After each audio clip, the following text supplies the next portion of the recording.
Pouco tempo depois, os que estavam por ali chegaram a Pedro e disseram: Certamente você é um deles. O seu modo de falar o denuncia. Mateus, capítulo 26, verso 73. Este é o famoso episódio da traição, que marcaria e mudaria a história de Pedro. Pedro estava procurando fazer as pessoas acreditarem que ele não conhecia Jesus.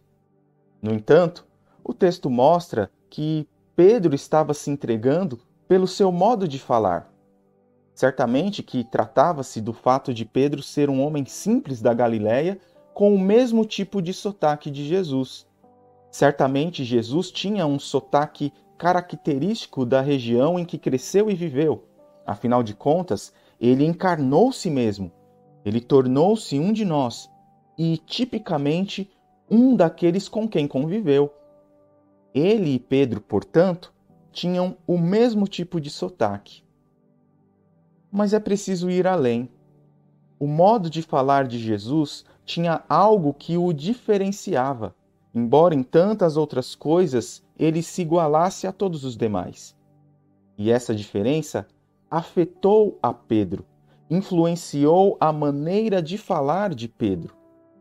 Aqueles aproximadamente 3 anos de convivência diária com Jesus deixaram marcas no apóstolo.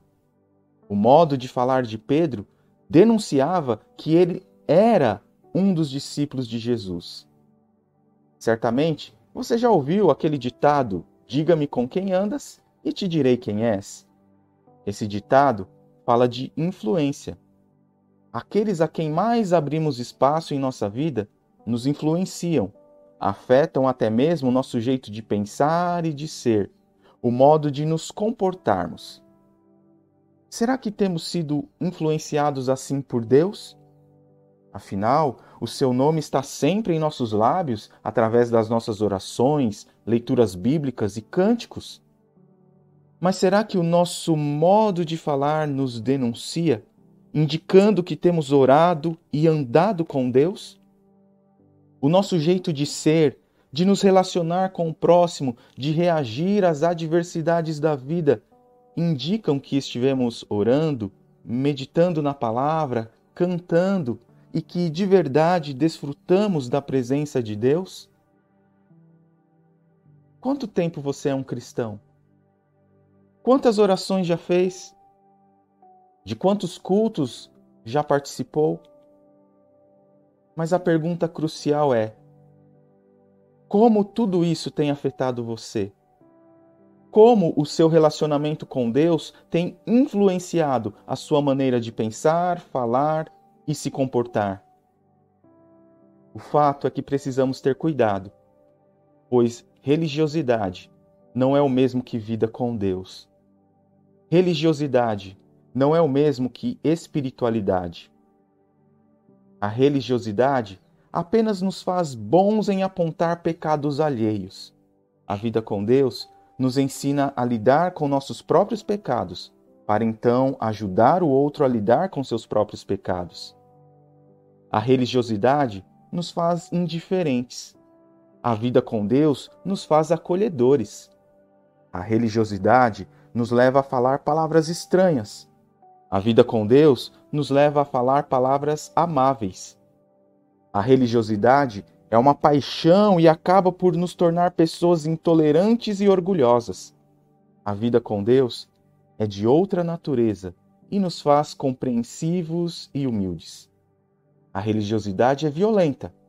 A vida com Deus, graciosa.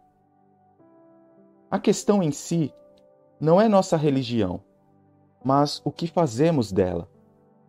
O fato de apenas nos tornarmos observadores de regras humanas e apegados a versos bíblicos que tantas vezes entendemos mal e pouco nos influenciam, não quer dizer nada. Precisamos de fato nos converter ao amor de Deus e manifestá-lo. Precisamos de fato nos converter à bondade de Deus e praticá-la. Precisamos de fato nos encantar com a misericórdia, a graça e a paciência de Deus e escolher imitá-lo, apesar de nossa fragilidade e imperfeição. Aí sim, nossa religiosidade estará a serviço de nossa espiritualidade, deixando de ser algo vazio de sentido. Precisamos ser pessoas cujo modo de lidar com a vida deixe claro a outros que oramos diariamente e cremos no Evangelho. Pedro queria se ocultar, mas foi impossível.